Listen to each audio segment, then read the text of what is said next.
much for watching tonight. And always, we're here for you. Good night.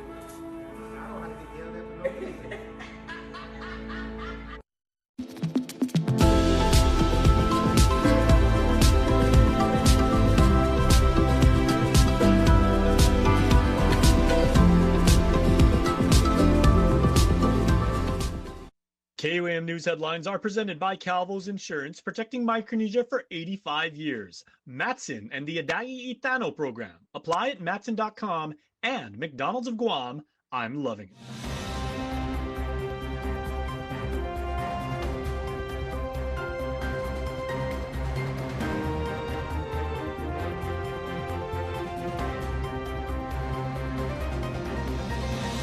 Ahead on KUAM News Primetime. As senators kick off their March session, a land sale tied to a safety fence is raising concerns about precedent, while a separate bill aims to fast-track solutions to Guam's doctor shortage. I'm Nevaeh Anderson with more on this coming up. An investigative audit flags $29 million in question costs for GDOE, $7 million of which relating to excess textbook inventory. More coming up tonight. Campaign or constitutional violation. A lawsuit takes aim at the Attorney General's billboard message. Why it's sparked. As a condition, Mr. Speaker, has no practical or useful value to COTC as it sits between the adjacent landowner and a 200-foot drop cliff. Supporters pointed to previous assessments determining that the land was too small to build on, unsuitable for farming, and can't be used for utilities, roads, or other government purposes. As for it having any shoreline impacts, there's no shoreline there, Mr. Speaker. It's 100 feet above, it's on a cliff. And here we're actually talking about safety. But Senator Therese Terlahi says the bill actually sets a troubling precedent. It seems we are comfortable making a policy here that if any landowner encroaches on government property, we are going to give it to that landowner. We're going to let them buy it as opposed to letting them fix their encroachment. Senator William Parkinson adding that should this bill pass, the principle of equal protection under the law will open numerous similar cases to this one for GovGuam to, quote, take care of. Senator Sabina Perez joined the bill's opposition, calling it, quote, death by 1,000 cuts to properties meant for land restoration, as well as risking lowering the debt ceiling by selling off GovGuam property. Despite the debate, Bill 131 was moved to the third reading file. Policymakers then turned to Bill 206 by Senator Tello Taitigui, a measure aimed at addressing Guam's shortage of doctors, especially in public health and specialty care. Bill 206 would expand licensing pathways for foreign-trained doctors, while still requiring credentials, exams, and certification through federally recognized standards. If Guam is to recruit and retain physicians, particularly in specialized fields or licensing framework, this must remain modern, clear, and competitive with other jurisdictions that have already taken steps to expand responsible licensure pathways. The measure also formalizes Guam's use of the federal Conrad 30 program, allowing doctors on J-1 visas to stay in the U.S. if they serve in underserved areas for 3 years. In other words, Guam is not charting unknown territory. We are playing catch-up. Taitigui further stressed that the bill does not lower standards, but expands access to qualified doctors. Still, some of her colleagues urge caution, pointing to a separate proposal expected from the governor. In collaboration with the Department of Public Health and Social Services, the Guam Board of Medical Examiners, Guam Memorial Hospital Authority, and Guam Behavioral Health and Wellness Center, vetted by the Federation of State Medical Boards. But Taitigui pushed that the need is too urgent to wait, and Bill 206 was moved to the third reading file. Both bills now head toward final votes slated for the end of the week, as lawmakers continue to balance immediate needs with long-term policy impact. Nevaeh Anderson, KUAM News. A candidate for Guam's next Attorney General is taking the current AG to court, claiming taxpayer money is being used to promote religion. But Attorney General Doug Moylan says the campaign is about public safety, not faith. Jonah Ginchafaris reports. Attorney and former Senator Thomas Fisher has filed suit in Superior Court, targeting Attorney General Douglas Moylan's latest billboard campaign tied to his upcoming 3Rs initiative: repent, reform, and respect. Fisher argues the campaign crosses a legal line, accusing the AG of misusing public funds and promoting religious messaging in violation of both the U.S. Constitution and Guam's Organics Act. The billboards feature imagery resembling the Ten Commandments alongside phrases like, "They shall not kill, they shall not steal, and they shall not take meth." From Fisher's release, it says, quote, "Mr. Moylan's billboards are paid for with public funds and advance a public non-private attempt to proselytize a religious belief at public expense." Fisher filed the complaint under a local law, allowing taxpayers to challenge government spending they believe is unlawful, claiming each billboard costs more than $1,000. His lawsuit also points to religious imagery, including depictions of Moses, a dove, and references to the Ark of the Covenant, as evidence the campaign lacks a clear secular purpose. Fisher states, quote, "The billboards promote a Judeo-Christian religious orthodoxy without any secular context." But Moylan is pushing back, calling the lawsuit misguided, and defending the campaign as part of a broader diversion program aimed at reducing crime, saying, quote, "Of course the funding is from taxpayer funds. It clearly is part of my elected job to take all steps to protect the community." The Attorney General says the imagery is symbolic, not religious, and meant to support a program focused on accountability, restitution, and second chances, saying, quote, "Well, this billboard heralds a project by this AG that addresses that perceived insensitivity. It creates a chance for what will be a category of criminals to take responsibility for their crimes, make amends to their crime victims, and earn their way out of being prosecuted by hard work and restitution to their victims and my client, the people of Guam." Moylan also brushed off criticism over the religious references, saying, quote, "The imagery is fuller effect, and anyone who has actually gone to church knows that imagery is not the actual Ten Commandments." The lawsuit now sets up a legal test over where public messaging ends and a religious expression begins, while also adding another layer to the growing political race for Attorney General. Jonagan Charfus, KUAM News. And in other news, the man accused in a deadly hit-and-run that claimed the life of a cyclist in Tamuning is no longer with the Guam Police Department. GPD spokesperson Norman Analista confirms Derek Atten resigned from the department effective February 20th. Atten, who was off duty at the time of the November 2025 crash, is facing multiple charges, including vehicular homicide while driving impaired. Court records allege Atten struck and killed 30-year-old John Carlos Haas, who was riding his bicycle in the early morning hours. Investigators say Atten's truck was seen swerving across lanes and running a red light before the collision, with the surveillance video capturing the moments leading up to impact. Authorities also allege a second crash reported later on Route 1 was staged. Atten admitted to drinking the night before and told investigators he could not recall how he got home, according to court documents. The case remains in pretrial proceedings with a pretrial conference scheduled for December 29. Haas was Guam's 18th traffic fatality of 2025. The Department of Revenue and Taxation is operating with adjusted services following a temporary issue with its tax and licensing system. While DRT works to restore full functionality, several services are limited or unavailable. Driver's license Guam ID services are temporarily down, and online platforms, including GuamTax.com and MyGuamTax.com, are not accessible. Taxpayers can still file income taxes and make payments in person. However, processing of returns and refunds is on hold until systems are restored.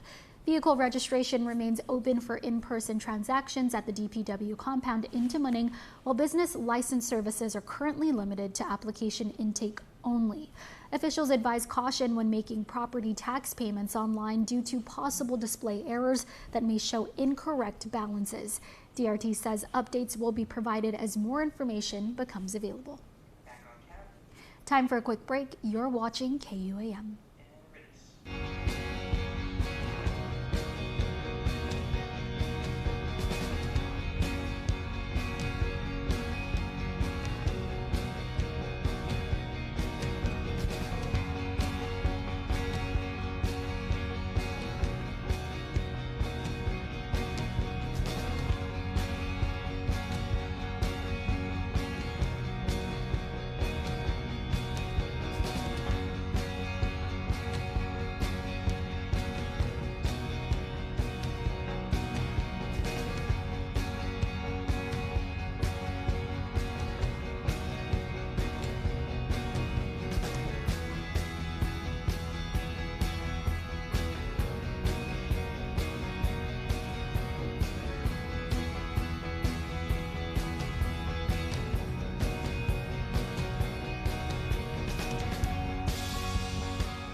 Spring is here, and it's blooming with savings at Kmart Guam. Step into the season with fresh styles for the whole family. Tackle your spring to-do list with tools for every project. Get everything you need to be spring ready. Find it all this season at Kmart Guam.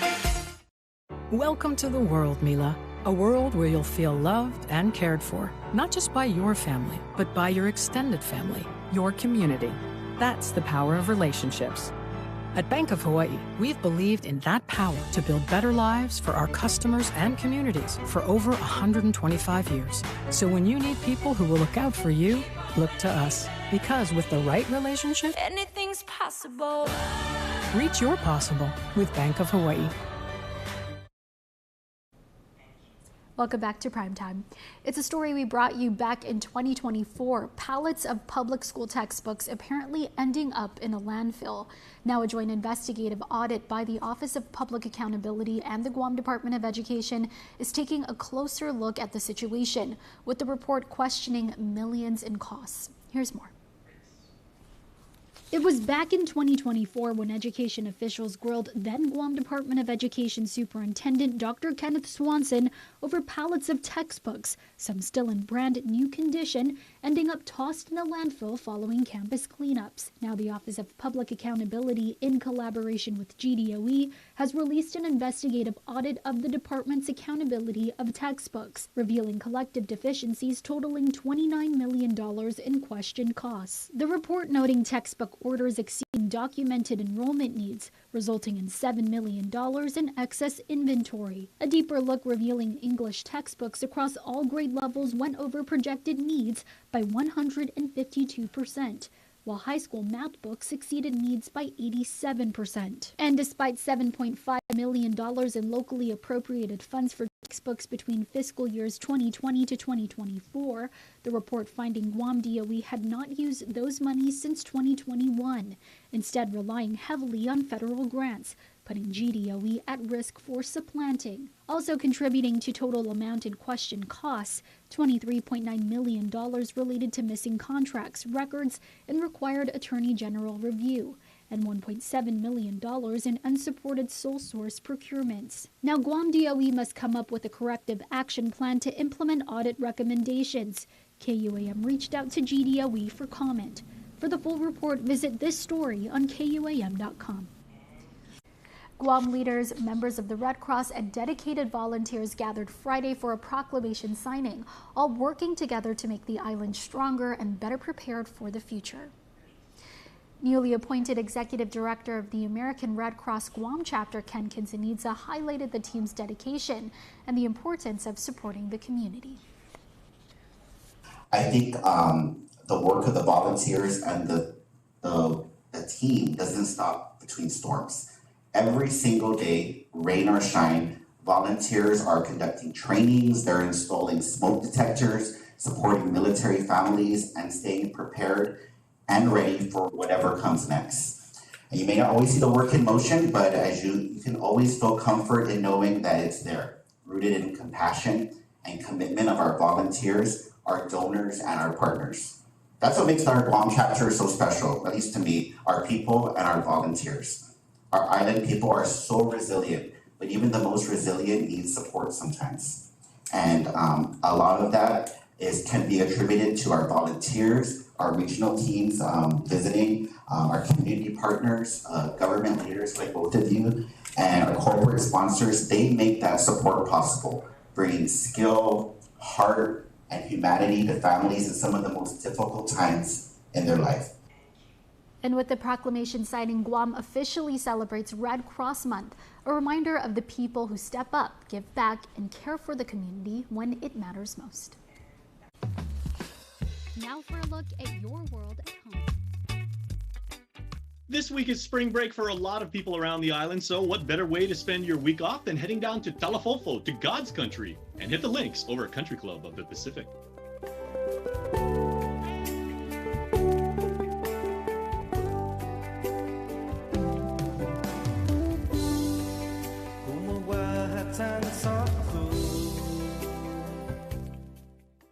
At GTA, everyone gets our best deals. So my Niao's Primos Paris is your mom's second cousin's cousin through marriage. Wow, we're basically like family. So can I get the deal? Of course, everyone gets our best deals. My nana said to tell you she went to church with your auntie. You look just like my friend's nephew's babysitter. Small island, right? Everyone gets $400 off when you sign up for a Live Unlimited plan. Bring it in, cuz. Even if we're not related. The new Big Arch sauce is so delicious. You'll wonder if they named the sauce after the burger or the burger after the sauce. The Big Arch, the most McDonald's burger yet. Ba-da-ba-ba-ba.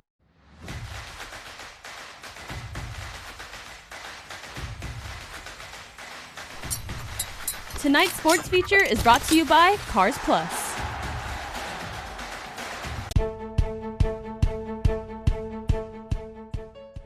These lights are more than infrastructure. They are opportunity. They give our youth more time to train, more chance to develop, more moments to dream.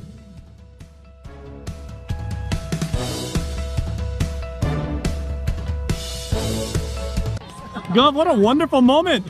It is an exciting evening for our people here. Tino, what does it mean to you that 50 years into the federation's or the association's existence that we have this kind of showing?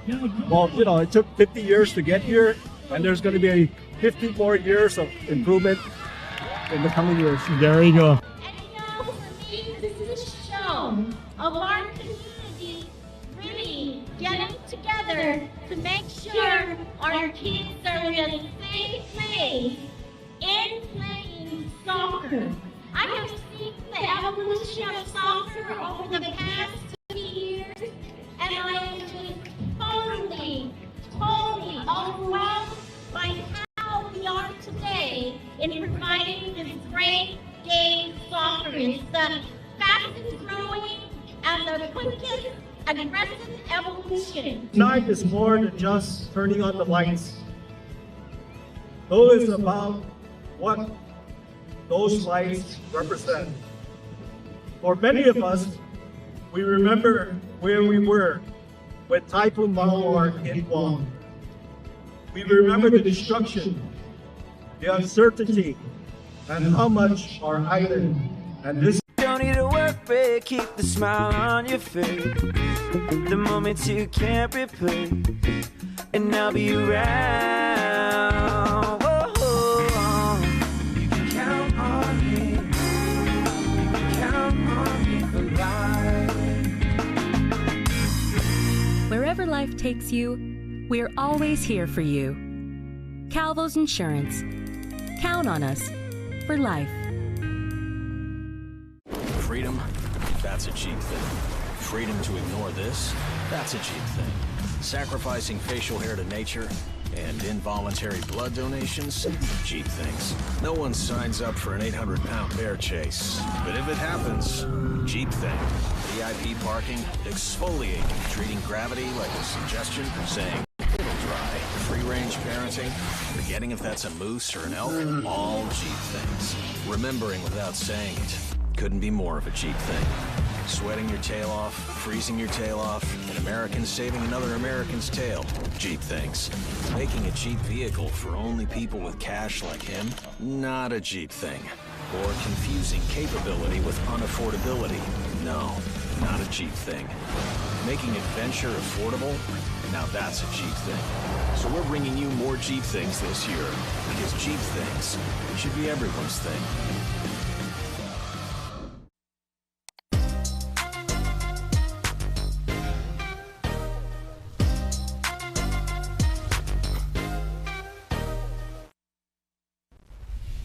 Attention, all Guam high schoolers. College admissions is renowned for being one of the most grueling processes seniors have to go through. During this season, you're expected to write what feels like hundreds of essays, while also having to study for huge standardized tests. And what sucks the most is you can do all that and not even be able to afford to go. It's a lot, we know, but that's why we're here to help you. But who's we?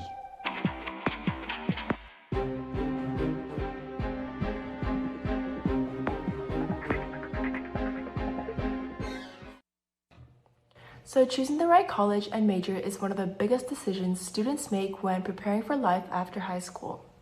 When selecting a school, it's important to think about more than just location or reputation. Students should consider the programs the college offers, the campus environment, and whether the school supports your academic and career goals. So choosing a major can feel overwhelming, but it doesn't necessarily have to be. And it's okay if you aren't completely sure yet. Many students start with general interests like business, science, or the arts and explore different subjects before officially declaring a major. Taking a variety of classes and exploring opportunities in college can help students discover their strengths and refine their path over time. Another key part of the college process is understanding the different types of application deadlines. There's early action, early decision, and regular decision. Early action allows students to apply earlier and receive their admission decision sooner, but it is usually not binding, meaning students can still consider other different schools. Early decision is also an early deadline, but it is binding.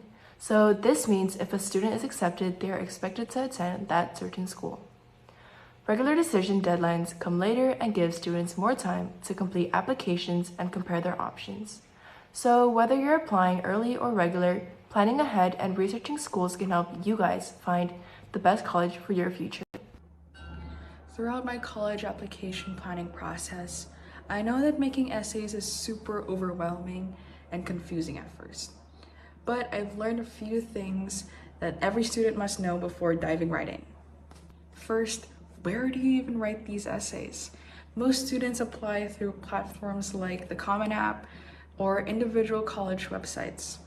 These will give you the essay prompts, deadlines, and submission instructions all in one piece. Next, don't wait until the last minute. Even spending a little bit of your time, like 5, 10, 20 minutes, can help you make steady progress and avoid stress. When it comes to writing, the most important thing is to be yourself. Colleges want to understand who you are, your experiences, and what matters to you. Finally, don't review it alone. Ask a teacher, friend, or family member to read your essay. They can help catch mistakes and give you helpful feedback to make your writing clearer and stronger. In short, know where to apply, start early, be yourself, and ask for help. Those simple steps can make a big difference in writing a strong college essay. For many students, the stickier price of a college degree can look like a total roadblock. But the truth is, most students don't actually pay the full amount. Financial aid is the bridge that makes a degree possible, and it's more accessible than you may think. There are 3 main ways to fund your education. First, grants and scholarships. These are the best kind. It's gift aid that you never have to pay back. Second, work study. These are part-time jobs on campus that let you earn a paycheck while you're a student. Lastly, third, federal loans. While these do eventually need to be repaid, they offer much lower interest rates and better protection than private bank loans. The one thing you must do, fill out the FAFSA. That's the free application for federal student aid. Think of it as the master key. It tells the government and your college exactly how much help you qualify for. My pro tip, file early. Some money is first come, first serve, so don't let your future to chance. Don't let the high prices scare you away. The money is out there if you know where to look. Reporting for KUAM News, I'm Kobe Miyashita. Back to you, Cohen. We are the Fantastic Four, your sparky big brothers and big sisters here to guide you along the tedious yet strangely intriguing college admissions process.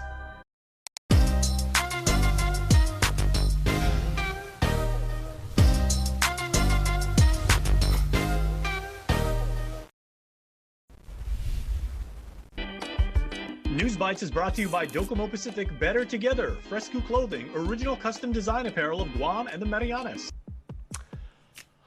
Bring your clubs, bring your cleats, bring those really cool visors, and bring your game and bring your heart, right? Because the 13th Guam Women's Chamber of Club Golf Party Tournament is happening down at CCP in God's country in Talafofo. It's amazing. Make sure to get the early bird pricing, everybody, because this tournament is super fun. The women of the Guam Women's Chamber of Commerce have an amazing course for you, and it's going to help them continue their programs, projects, entrepreneurships, and scholarship opportunities. This is super awesome.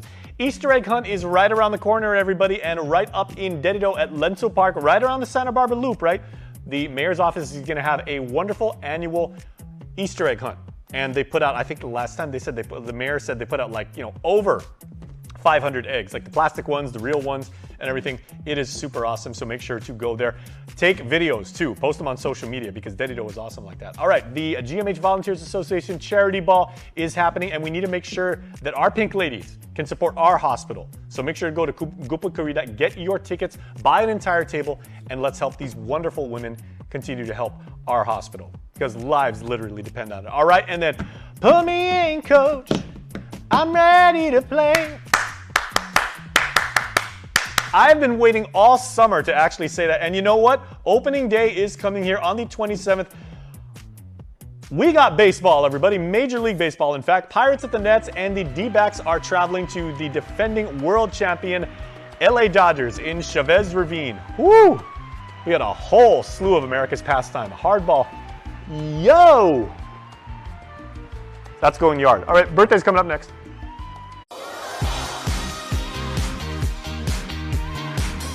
Happy birthday to the one and only Darkineni Tupaz. Happy birthday to our baby sister, Darlene. Ta-ta! You get that really nice, like, ta-ta! Emoji. Yeah, it's the ta-ta emoji. That's the only way I can describe it. Hugs and God's blessings to you always, says your shout out. And then the angel emoji, which is one of the most wonderful ones, whether you use Android or whether you use iPhone. That's a really, really sweet emoji. And it also says in all caps, you are loved forever by your families all over the world. Then the heart emoji. And then enjoy your special day, baby sis, with the kiss emoji. That's a lot of emojis, a lot of love for a very special person. So Dar, we hope you have a wonderful birthday from all of us at KUAM and Cold Stone Creamery and your loving family. Want to wish your special someone a happy birthday? Just click the QR code here on your screen or email birthdayclub@kuam.com. And that's your primetime show. Thanks for watching. I'm Destiny Cruz-Langus. Have a safe evening and stay beautiful.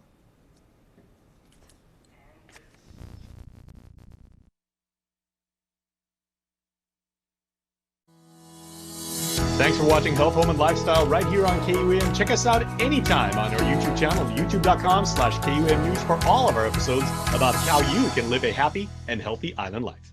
Hafaday Guam, happy Tuesday, and welcome to another episode of Health, Home, and Lifestyle. I'm here at the entrance of Laddie Heights up in Manilao. Good people up here, good times, good property, good healthy way of living. So we're going to show you how to live a healthy and happy island life today. We got a great episode for you. Here's what we have for you this week.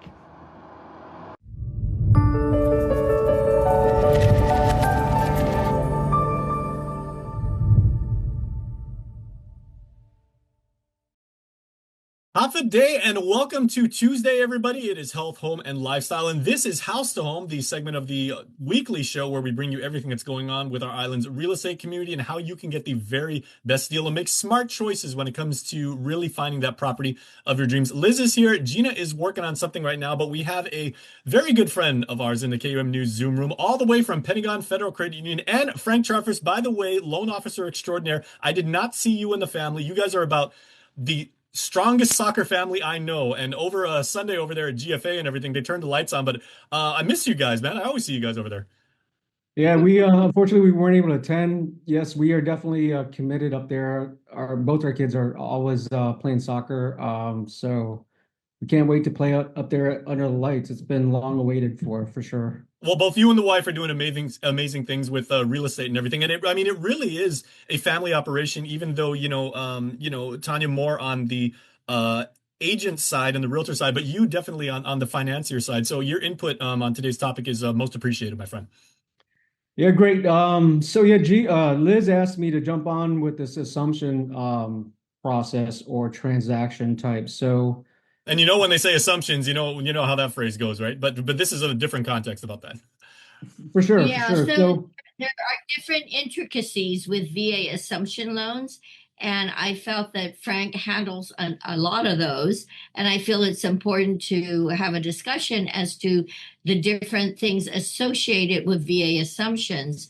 We're working on one right now, and I'm not a VA vet, but I'm definitely going through the process with Frank, and he's knowledgeable with it. And I think it'll help our community since many of our island vets are here.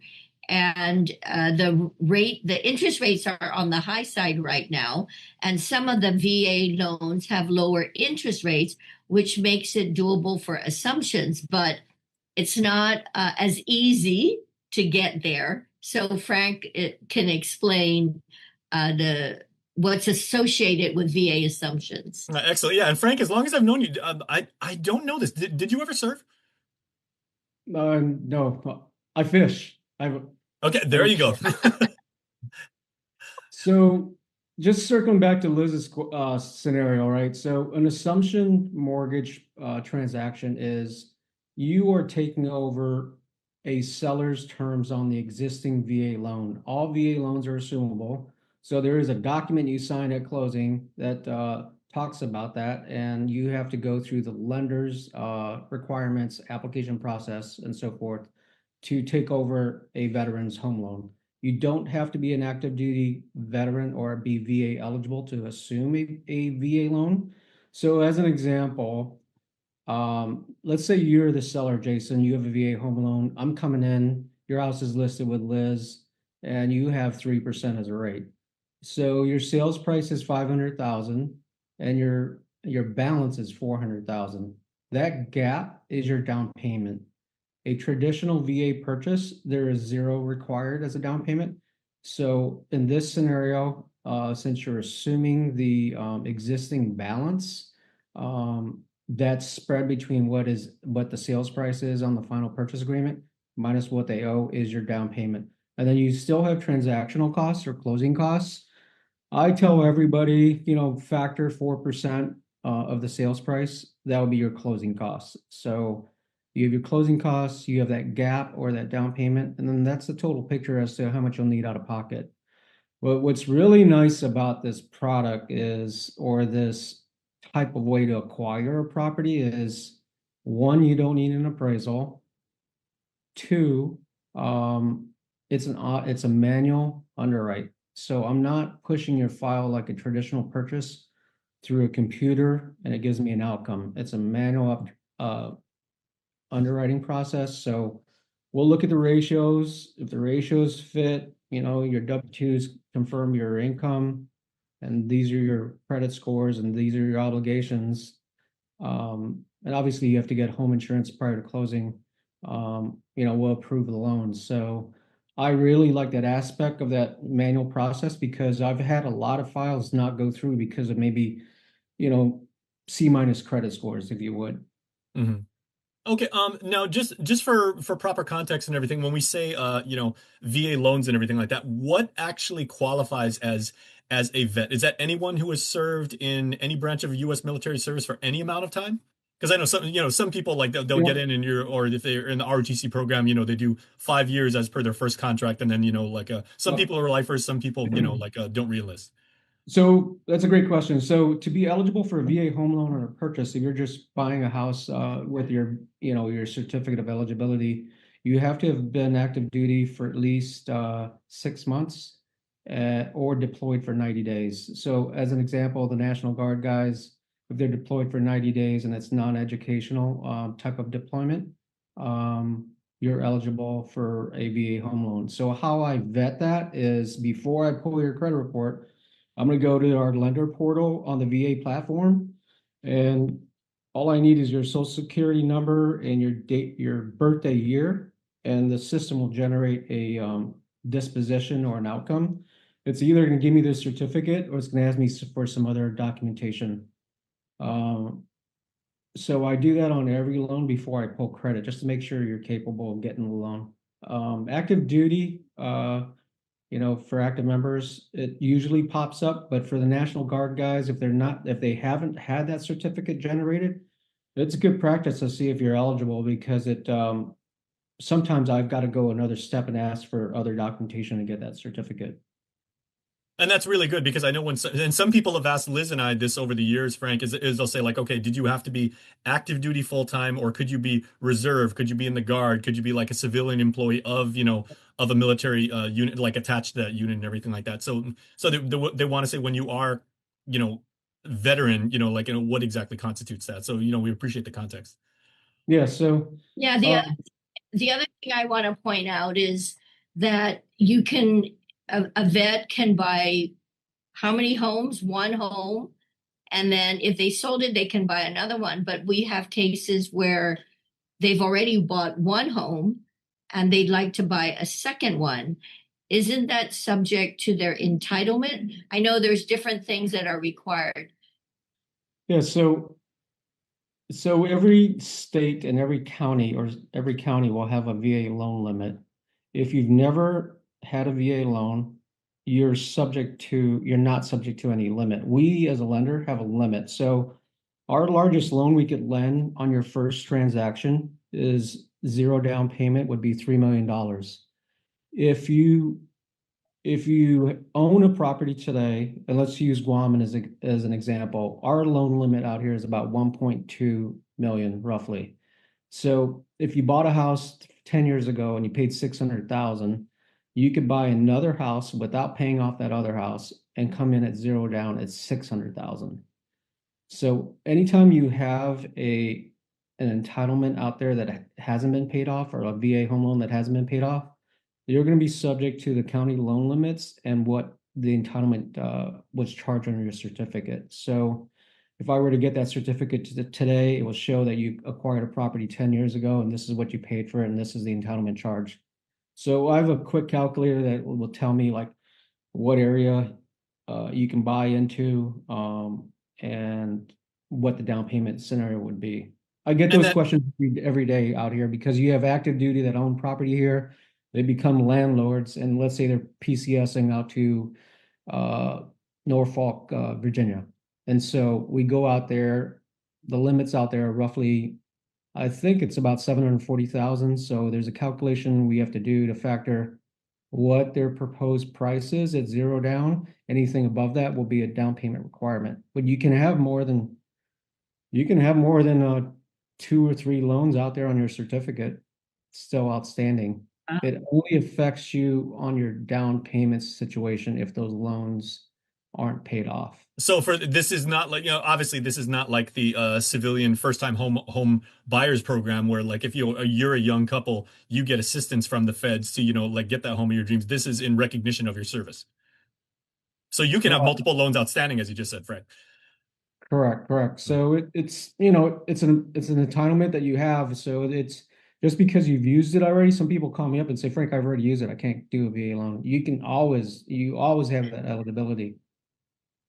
And Liz, we were just talking about this last week, Liz, where we said like there are military people on Guam that they know they're going to be temporary duty here. They may come back, in the future and make this their home. But some people they buy as an investment property, and then when they get their next duty station, they flip it, which is awesome, but there are these conveniences available to them. But it's great that, Frank, you're saying Guam is 1.what million? So the limit out here is like 1.2 million. So if you have an existing loan out there, that limit's going to affect your down payment scenario. Now it pays to spread the Better Together experience. With our brand new referral program, you can earn up to $150 in account credits for every referral you bring in. That's right, family, neighbors, friends, even your coworkers. Just pass them your account name and account number. When they sign up for Docomo Pacific service and drop your info, cha-ching! Credit applied. So spread the word and start stacking those savings. Additional conditions may apply. Docomo Pacific, we're better together. So the release of liability, there's a release of liability signed at closing. So if you default on the loan, it doesn't hurt his credit report, right? We're going to show that loan being paid off on his credit report. So the release of liability is removed from the seller.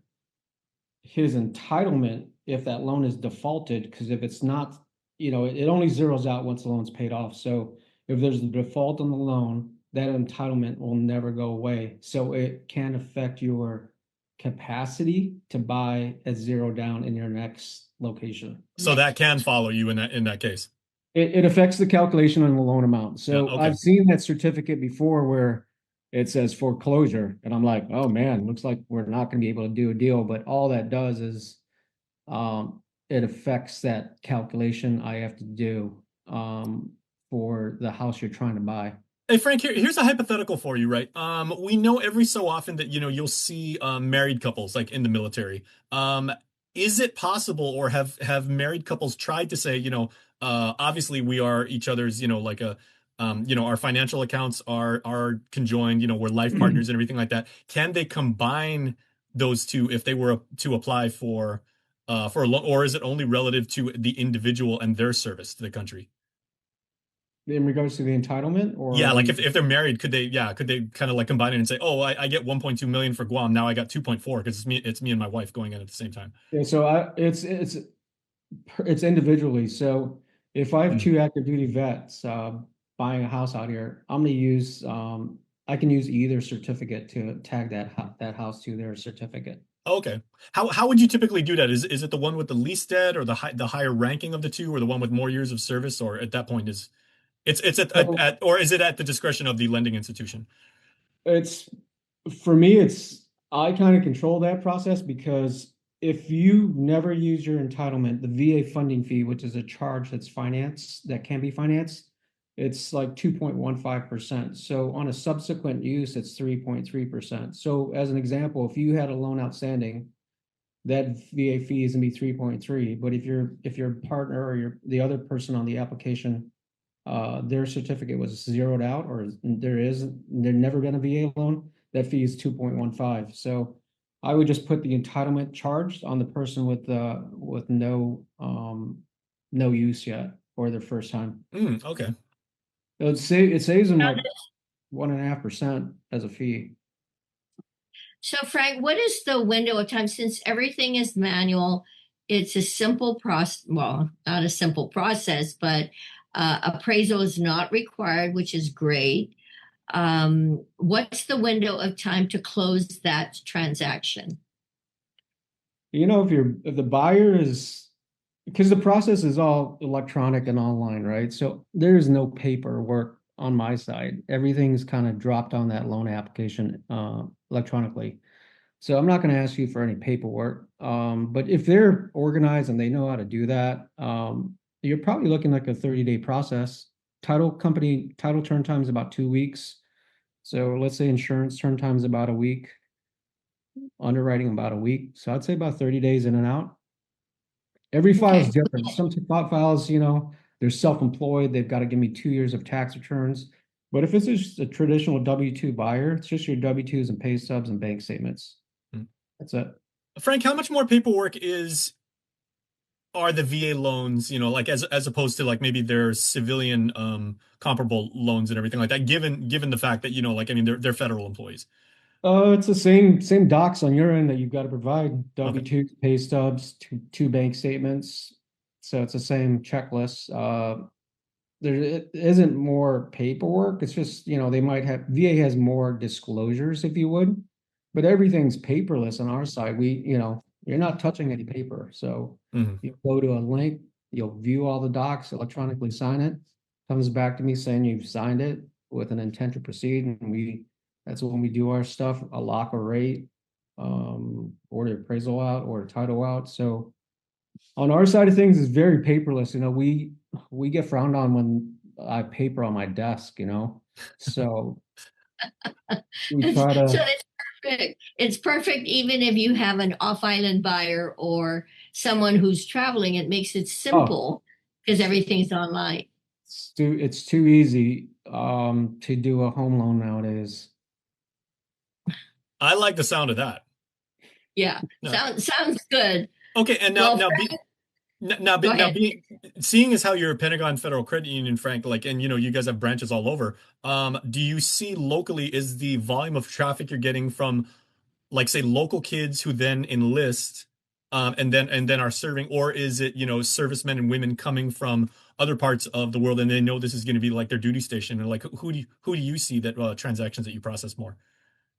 I'd say it's about a 50-50 mix between, the National Guard out here, or the reserves, and active duty.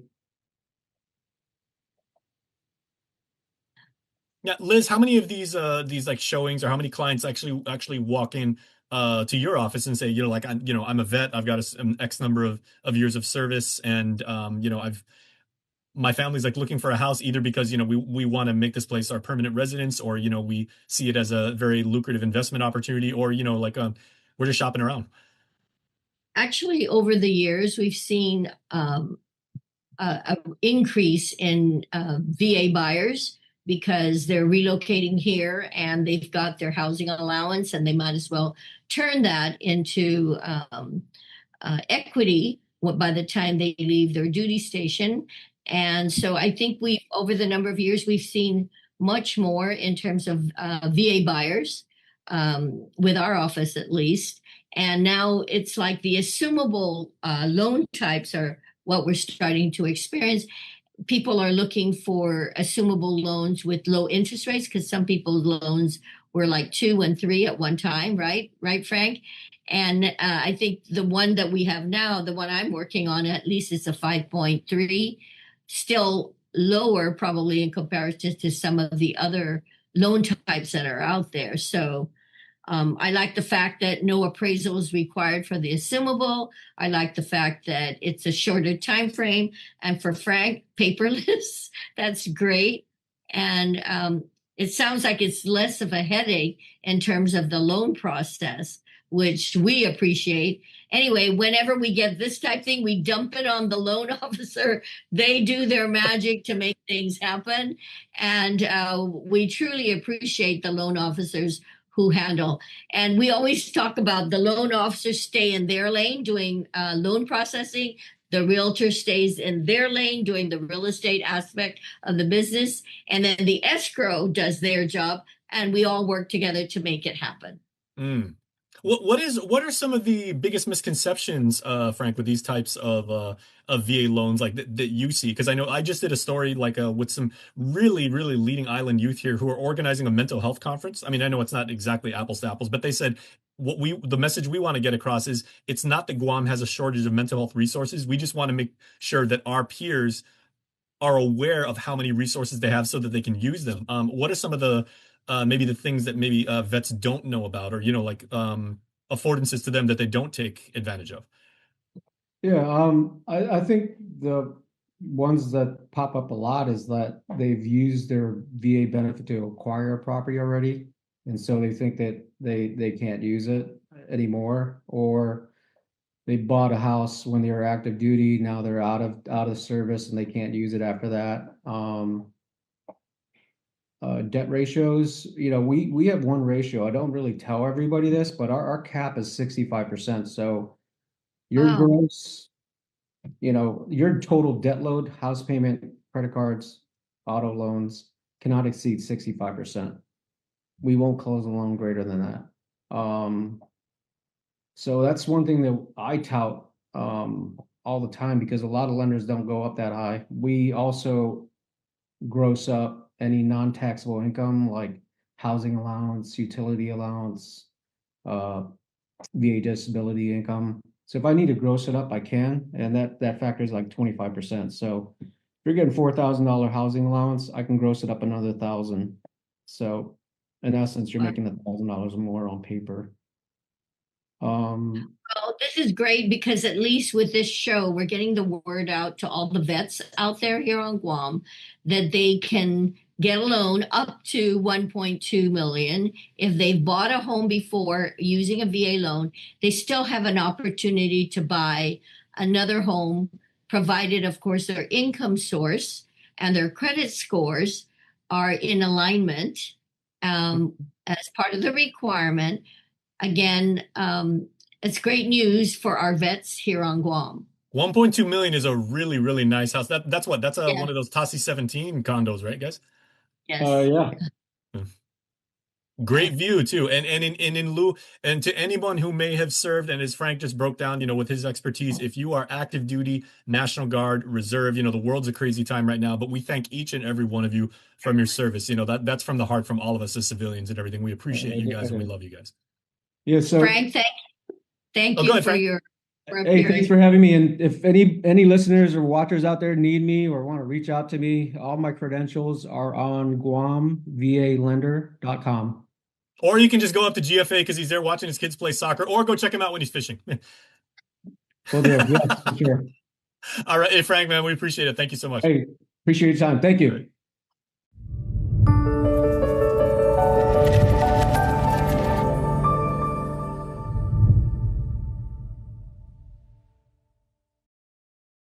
Guam's auto appearance specialist, Elegant Reflections, has been providing the automotive industry with professional detailing and car care products at its highest quality, from complete detailing, full interior detailing, exterior detailing, headlamp restoration, hand washing, seat and carpet shampoo, engine degreasing, undercarriage cleaning, paint sealant, fabric protection, paint oxidation removal, and so much more. Visit us at our new location. Call 646-5555 for an appointment. Elegant Reflections, Guam's auto appearance specialist, over 20 years of experience. Weekly Renewal is brought to you by Calvo's Select Care. Half a day. I'm Claire Calvo, bringing you your weekly renewal. We are back here with Dr. Shea. Half a day. Half a day. But women is very cognizant of themselves. They really focus on their health. And I think I encourage women to exercise, put that into your regular regimen, and then also dieting too, maybe less processed food. Yeah. Even for myself too, as we get older, with age, we can't eat a whole pizza now, Right, it's like, right. if you eat a whole pizza, you'll regret it the day after. You'll feel it immediately. Yeah, and then stretching is so important, because I noticed that with women too, you have a lot of joint issues. And the bone density in women actually goes down after in your 30s and 40s, so you have to be careful with your bone. Yeah. So maybe some vitamin D and exercise, a little bit of weight training, I think that goes a long way. And incorporate a good diet, less processed food, more of the raw food, and I love juices, but it's probably better to eat the vegetables and eat Get the full fiber. Yeah, to chew your food. Yeah. That's probably better. Okay. But you can't beat one thing women is very concerned about too is aging. Oh yes, of course. Yeah, you look young. You look young, by the way. So, yeah, but Thank you. but the aging process, really think about it, is actually a privilege to age. I always tell people that don't worry about getting old, because it's not really getting old. You're getting wiser and you're living longer. Yes. To a point where some people wish they were at your age, because not many people live past certain ages. And they would love to live to 50. But nowadays, women are living into the 80s, even 90s. My mom's 92. We just celebrated. Yeah, your mom, I just saw her. She's vibrant too. Cognitively, she's still there. She's Thank good. God. Yeah, but I think women are living longer than men simply because they think they're taking better care of themselves. Okay, so if I could ask you, because working as intimately as you do with women, you see them at their most. I've read and I've heard that childbirth is the most painful experience a human body can experience. And you are right there by their side. Is there anything that you could share that you've reflected upon of seeing that? I think it's the pain you experience is relative. Some women, it's so tough that they don't really experience that pain. And some women at 2 centimeters, they're screaming in pain. When I was going through my medical school, they made us do sit-ups. Men can't get pregnant, right? Right. We cannot get pregnant. So just to be clear. Just to be clear. Yeah. So women is so privileged that you have the honor of having a uterus and you're able to give birth.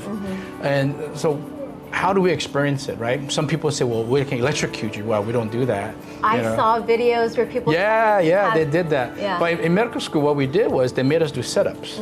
Sit-ups to the point that it cramps. And every time there's a contraction, we keep doing sit-ups so the pain is so excruciating. It's almost like doing sit-ups. So if men is listening to this, I encourage them to do 200 sit-ups. And then if that's not enough, keep doing it until do 1,000. Yeah, if you get a Charlie horse, but that Charlie horse never stops. It comes and keep going when you get a leg cramp, and it's severe like that. Right. And but we have medications and we have technology that we can help you with anesthesia that can ease the pain. If you go to Hawaii to give birth, the labor and delivery in Hawaii is so quiet, because almost everybody there gets an epidural. Oh, yeah. okay. And Guam is a little different. I think maybe cultural differences where you can hear women screaming right next door. So is it more common here for women not to have an epidural? Yeah. It is more common here. I see that. Yeah, for some reason that they think epidural is super bad or something like that. But study has shown the more educated you are, the more likely you will get an epidural. And if you talk to women who have epidurals and who had a natural birth suffering through the pain, they will tell you, oh my God, it's a big difference. But I leave it the choice up to the women what they want to do and how much pain they can tolerate. Yeah, so I always tell women when they're, the dads to wear long sleeves, because they'll come out with scars, sometimes. Yeah. Okay, well, thank you so much. Before we close, is there anything else you'd like to share with our audience? I think for Guam, I think the key here is if you're pregnant, make sure you try to get a prenatal care as fast as you can.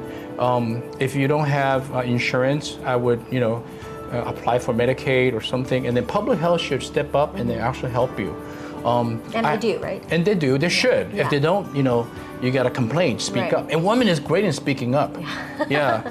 You can never really win an argument, like I can't win an argument with my wife. Whatever she says really goes. Oh, yeah. My dad used to always say, I just say yes. I nod my head and I say yes. Yes, yes. Yes, sweetheart. So if your mom talks to you, you just nod your head, Yes, yes, sweetheart. Yeah, even if we disagree, we just say yes. Like, I'm very respectful of my grandmother, and she's in charge, Yeah, so she kind of inspired me to go into medicine too, because she passed away when I was in high school. Oh. So that was kind of touchy there too. But yeah, but women is special, and I think we should celebrate them every day, not just a month, not just a week, but it should be every day. It should be a Women's Day. Absolutely. Thank you so much, Doug. Yeah, you're welcome. And thank you all. I will see you next time on your weekly renewal. Freedom, that's a cheap thing. Freedom to ignore this, that's a cheap thing. Sacrificing facial hair to nature and involuntary blood donations, cheap things. No one signs up for an 800-pound bear chase, but if it happens, cheap thing. VIP parking, exfoliating, treating gravity like a suggestion, saying it'll dry. Free-range parenting, forgetting if that's a moose or an elk, all cheap things. Remembering without saying it, couldn't be more of a cheap thing. Sweating your tail off, freezing your tail off, an American saving another American's tail. Cheap things. Making a cheap vehicle for only people with cash like him? Not a cheap thing. Or confusing capability with unaffordability? No, not a cheap thing. Making adventure affordable? Now that's a cheap thing. So we're bringing you more cheap things this year.